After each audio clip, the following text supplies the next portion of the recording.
So let's resume. And the second talk is given by Yantisa Akhadi from Humanitarian OpenStreetMap team of Indonesia. And he will talk about OSM and university co-sustainable strategy.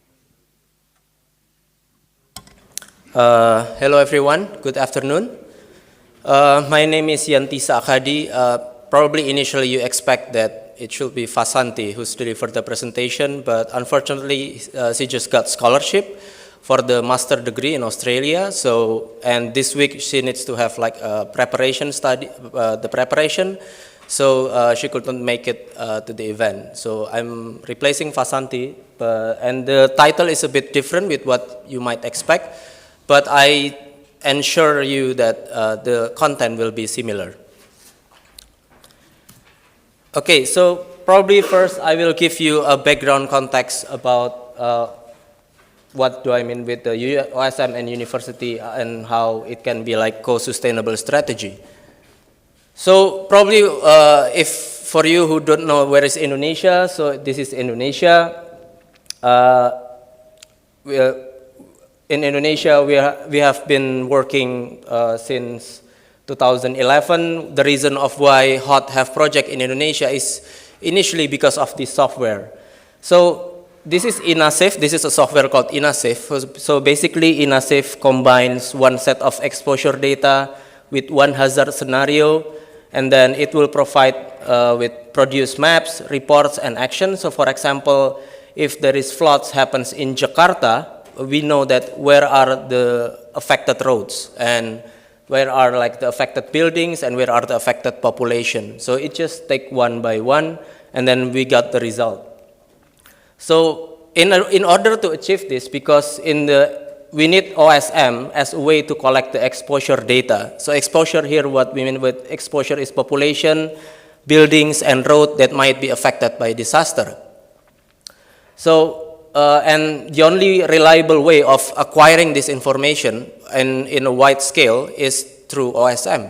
It's something that's natural, because the other way is either you collect it by yourself, which that can be expensive and it can take quite a long time, and then the other one is pay third-party data, which can be like quite expensive. And this is how it starts. So in 2011, Kate Chapman gave the first training to the University of Indonesia in Jakarta, and initially we also got our first two trainer, that is Emir, and this is Vasanthi in 2011.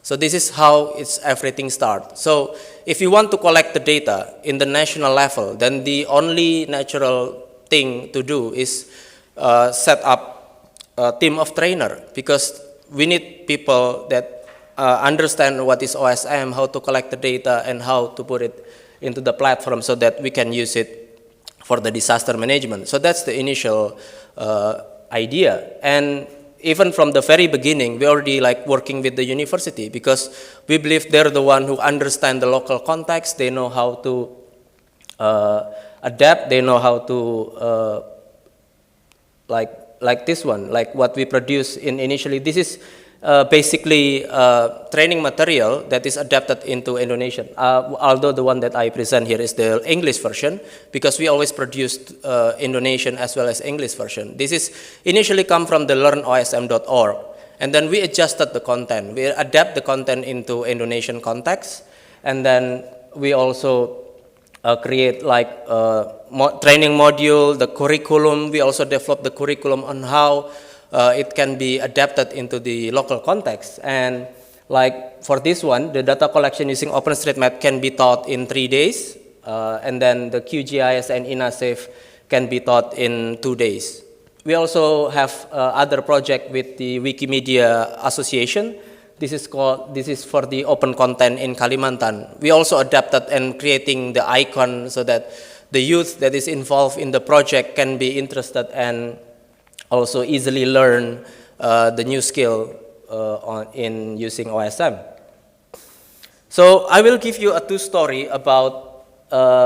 key story about how we deal with the university. The first one is the university competition, and the second one is about the unplanned training, but it turns out to be really, really well. So the first one is about the university competition. I'll play a video. Okay, this one.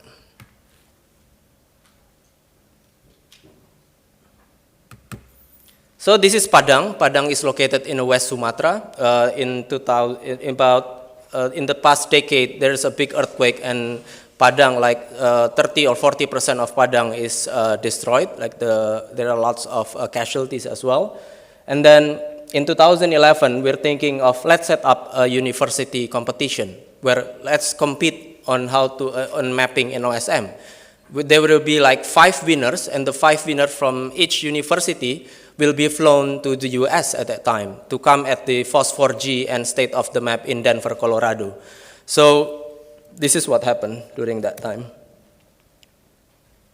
This is Padang. You can see that it's fairly blank at that time. Start blinking a bit. This is also where initially tasking manager is also initially developed in Indonesia. And this is like one of the initial large-scale mapping project that was done in using tasking manager. That is for the city of Padang. That's why here, this is like the date or when the OSM tasking manager was launched.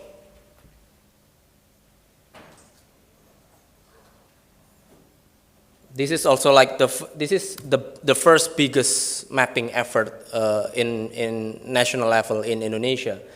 But the winner of the competition, there were like 5 students, and they are flown to Denver, Colorado at that time, and then they coming back to Indonesia. And unfortunately, this kind of competition is we are no longer like using it often. Why?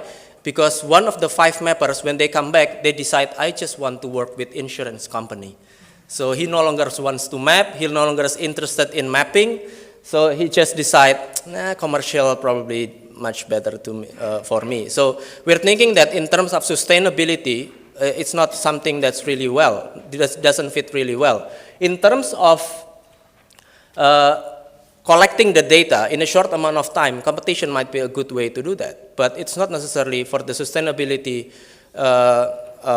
This is not something that we would like to repeat.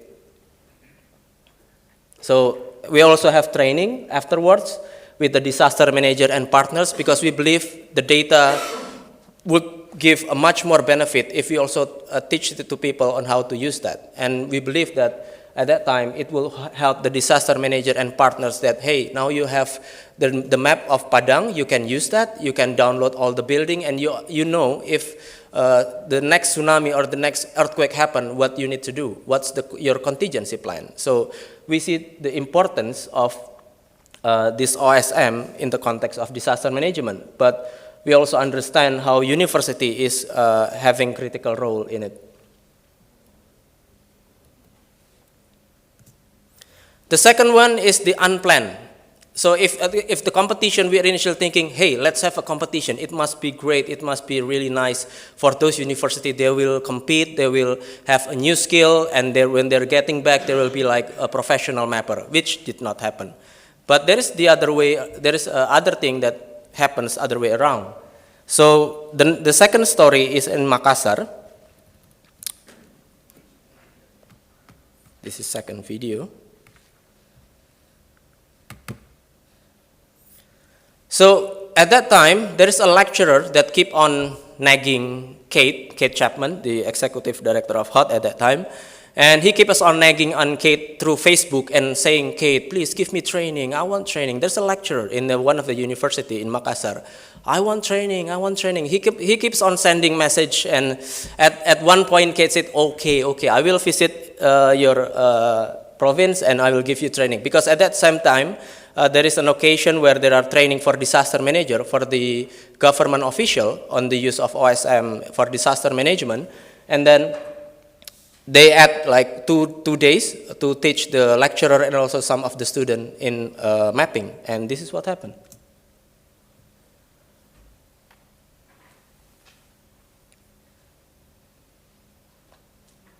In less than a year. And then we also have a workshop for disaster manager to use the data, to utilize the data as well. That's a follow-up. What makes it really interesting is apparently the teacher or the lecturer really adopt OSM. How he can really adopt that? He make it as an assignment. So every semester, he asks for each of the students to map 500 buildings and 100 roads. And he make it as a way of assigning the task, marking the task. If you map it really well, you get an A. If you didn't map it really well, kind of okay, I'll give you B. But if you map it like rampantly, the line is not really straight, the building is bad, C. Or you may not pass the subject. So even the lecturer make it compulsory so that for all the students to map their own area. So it was also interesting. He wants all the students to map the areas around where they live. So you need to map 500 buildings and 100 roads. And now even the same lecturer makes it into business model when there are some commercial entities looking for the complete map of Makassar, he sells the data. And he sells the data, he gets the money, but for the service on how to provide the shapefile, so that you can have like ready-to-use file rather than you need to download and then you make some kind of processing through QGIS. You get the shapefile of the whole data and he sells it. Now he has another idea of mapping all the mini market surrounding the city. And again, that data can be sold, and like if you want to make up a new branch of mini market, then you know where to set up an office because you know like the distribution of it. And it is also quite common in Indonesia that the lecturer would ask several of the students to join the project and pay them, and yeah, like small amount of money, but for a student that will be, wow, I get paid of doing this. And also I have good marking as well. So that's what happened in Makassar, and that's also one of our inspiration to replicate this success story to other places in Indonesia.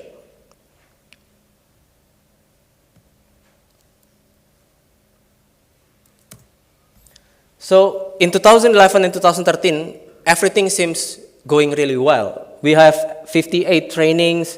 We have from 34,000 buildings into 1.2 million. And again, this is all happens because we have a team of trainers, not because we map Indonesia ourselves. But there is a problem with this, because the first problem is with the government and the NGO, and also like with the local community. Like, if we already train the government official, for example, the people from the government, we train them on how to use OSM and everything else, but when they get back, they keep on doing their old job, making coffee and then making copies of paper, making reports for their bosses, so nothing changed. So it's like change resistant, and then, or if there's a talented people who really having a good experience in the OpenStreetMap, he can do mapping, she can like really map it in detail, but then when she got back to the office, not for long, then he get transferred to another office, like for example to the Ministry of Health, for example, which it did not have like direct use of the map. So this is one of our big challenges. And then the second one is from geek to the masses. People still think that OSM is something so geeky, not something that is public, something that people can use, something that everyone can benefit from it. So the solution is we proposed at that time the University Roadshow. This is 13 universities that we've been involved with. And with this 13 university, initially we open up an announcement, open public announcement. If you want OSM training in your campus, please contact us. And if you can, but you need to guarantee that you can help with calling people and then organizing the space so that we can come and have the training. You don't have to pay us to come. You just need to provide the place and the facility, and then we'll do that. And this is what happened. So initially we have like several phases. The first one, we will have socialization, like we introduce them, what is OSM? And then, do you want OSM training after what we introduced to you? And then there will be people signing up. So at some place, it goes really well. This is the Hasanuddin University, the university where we get the idea to engage with them. And then there are also like cases where there are zero. Even after socialization, it seems so successful. We have 148 participants, or like this one, we have 91. But then it goes really low during sign up. Why it has happened? We also learn that rather than working with the student directly, because sometimes we also accept application from student body, but the student body is not sustainable. Next year you'll have different committee, different people, and it's like keep on rolling. I mean, with the new batch of students, then yeah, there will be changes in the student body structure. But then with the lecturer, with the faculty, if you have a cooperation with the faculty, then usually they make it integrated into their own system in terms of like, I can use OSM in this subject, or I can use OSM for this purpose, like in this lab. So that's where it gets more sustainable, and we get much more attendance during the first workshop, and then the first training, and then the second training. So what also makes it interesting is that we also develop the certification program. So we create a workflow that the first it will be socialization, and then there will be sign up, and there will be OSM training, there will be post-test and prerequisite, so that you can join the next training, and then there will be tasks before you can be certified. And after you're certified, you can be either data collector, facilitator, or junior analyst. So because we make it also a bit of competitive, that for prerequisite, for example, if you have done the OSM training and you want to join the beginner QGIS and InSafe, then you need to do one of these tasks. You can choose, either plan a mapping project based on the theme that the participant choose. For example, I want to map all the health facilities surrounding the campus, or I want to map all the restaurant, I want to map all the cheap eats. And then the second, they can also do the same small training, like saying, hey, junior, do you want me to help you with OSM? And then they train the junior, and then write a blog post about it. And the third one is to validate the data. Like they look at one particular area, and they check whether the OSM data is nice, or whether it still needs some adjustment. And then afterwards, they can join, so we assess. So if they pass this requirement, then they can join beginner QGIS and InSafe. And then there's also like post-test and tasks, where they need to do like this series of tasks, that is data acquisition, run disaster scenario using InSafe, and then make map layout using InSafe Map Composer, so that it will have a product. And if the student pass that, then we'll have certified students. So we ensure that the quality is preserved. So after the evaluation of the first university roadshow, we goes into the phase, or the part 2, where we now focus on the interest and future integration potential. We're looking at the new university. Some of them is already joined the previous uni roadshow, because this university already have a plan on how they can integrate OSM into their own system, integrate OSM into their own curriculum. And we're focusing more on not teaching the student, but we're teaching the lecturer or the assistant lecturer who also teach in the lab. Because if they know this, then they know that, probably some of part of this that I can use for my own teaching material. I can use this for my own laboratory, so that there will be like OSM practice. And then we also expect that there will be actual collaboration with the local disaster management agency, because the lecturer will have a much more interest if the skill that they just got is also useful for the government, and it can create also collaboration between the government and the university. So even up until now, we already have recruit 8 training. We done 117 trainings, 17 provinces, and 2,800 participants. In total, there are 4.2 million buildings being mapped. This is a high increase from 1.2 million in 2013. But this is all could not happen without the role of the university. And we believe that in university is also the way forward if we want to replicate all the success. So what is beyond University Roadshow? If it's already finished, what would we do next? The first one is the concept of OSM Hub. There is one potential university, again that's the Hasanuddin University, because they have a big buy-in. We are currently in the process of an MOU with the rector, with the whole university of develop this OSM Hub. The concept is that there will be like OSM Hub coordinator, there will be 3 division, research and development, which focus on experimenting what is the new tool in OSM, what is the new technique, what is the new methodology that we can use in mapping, and then the training is how to implement that, how to disseminate the newly acquired knowledge. And then outreach is more on the marketing. Again, to make it sustainable, we need to ensure that the data that was collected can be used by anyone, not necessarily by a disaster manager, but also like for business, for example, for the private companies. Because in the past several years, HOT in Indonesia is trying to shifting the paradigm. We are not focusing people to teach them on how for them to contribute their data or how they can contribute in OSM. But we are shifting that focus into how OSM can benefit them, how they can benefit from OSM, what is the use OSM relevant with what they're doing right now. Because we believe that if they know the importance, if they know that how benefit it is OSM, then they will also care about the data. They will care about contributing into it because that will also directly impact them.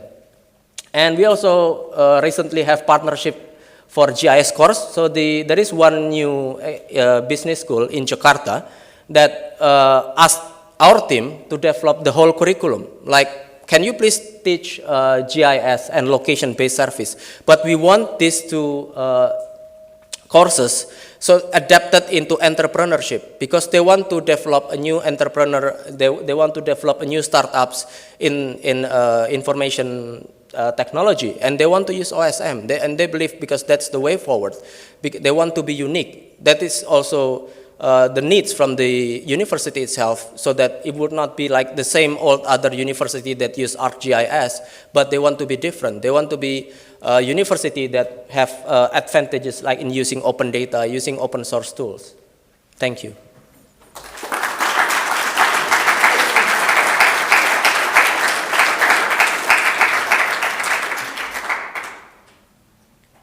Are there any questions?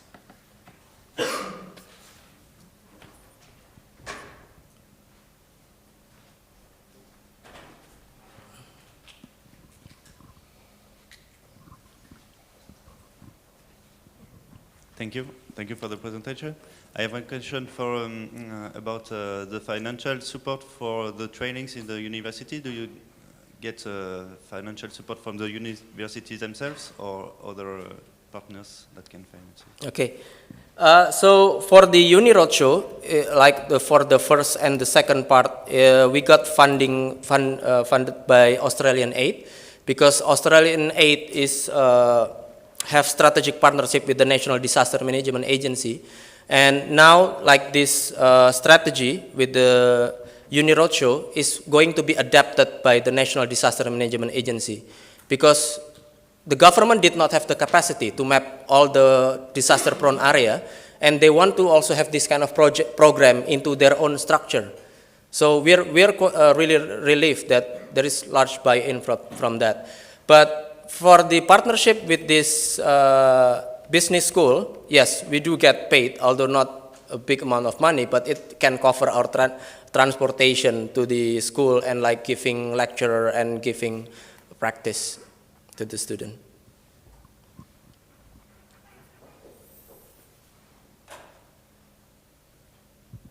How do you obtain the proper attention from the government of OSM data, the attention and then the deployment of the... Okay, so probably one of the capital that we have initially is because there's already partnership between Australian government and Indonesian government in terms of disaster management. But I believe the big factor is because the National Disaster Management Agency also have frustration with the National Mapping Agency in acquiring the data, especially during disaster. Hey, I want that data quickly. There's a volcano eruption in that area. Okay, give me like 3 to 6 months. That's far from enough to getting the data. And then when they know OSM and we offer them the service, do you want our assistant in mapping your area? And then we also working with the university student, hey, let's map this area together. Then the government, the National Disaster Management Agency require the data, and they really love that. They really love how the data can be collected. They can make better, accurate assessment, or like how many building affected, where are the roads that is affected, so then they can give a like proper number rather than how many buildings affected. Well, probably around 10,000 or 5,000. That is something that's a rough estimation. But using OSM, they can have more accurate information, like there is like 8,543 building in the area, which is something that cannot be said if you're using your own estimation. And the National Mapping Agency is like a very centralized. They didn't have like branch office on the ground and every province, so that's also challenges for them to also collect the data.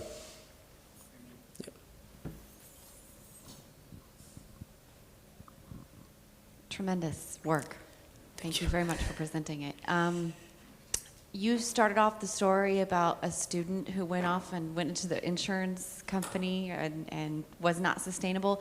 Do you have any reverse stories of what happened to your students after they've been participating with you here? Is there more retention in the field? Have you seen that at all? And then a second related question is, how many female mappers do you have among your students? Do you have a lot of participation by female students, and kind of give me an idea about what happens to them as well? Yeah, we are starting that process right now. I mean, because there are also questions from the donor itself about how about the mapper retention. And one of the initial key finding, we haven't really like focused on this one, is that most of the mapper that's still mapping is mostly male. We have like female is quite low, although like from the participation, there is one university that all the one that certified is women. And we also have requirement from the donor as well that wants us to be more focused into women. And we already planned several of activities next year. This is spoiler alert. So we're planning to have a project called Women Who Map. And then we will have this like in International Women's Day or during Kartini Day. Kartini is like a women role model in Indonesia. And then we'll have like exclusive mapathon for all women. And we're planning to work with the local communities, because we have been several success stories where women is the one that map really detailed in a very good quality. Even in our own team, there is a title that is called Queen of Mapper. So we have one Queen of Mapper that in a day, she can map 10,000 buildings in a very good quality. So that's why we kind of make her as the deity of, you're the goddess of you're the only one able to do this, because no man able to do that in a very good quality. Like man gets bored easily. So yeah, we believe that this is also the way forward of making it sustainable in the future. Thank you. Yes. Last question. Okay, this will be quick. Were you able to ground verify or ground survey any of the areas that you mapped? Yes, so in several of our activities, it is also important that we involve local community of local university. That's why we have the Uni Roadshow, because we expect them, like during the OSM training, on the second day, they need to go to the field directly and collect the data. They collect the data using GPS, using smartphone, using pen and paper, or using field paper. So there are several methods that we taught them on how to collect the data directly. And they really love doing that, because often their frustration with the Google Map is that their house is not being mapped yet. And it is often like a case, if your house is not in Google Map, then means you're living either in very remote area or you're really like, yeah, you live in a very rural area, so then, yeah, sometimes you get mocked by that. But using OpenStreetMap, here, I have my house on the map. You can see this, yeah. So, yeah. Let's thank Yantisa again. Thank you. For this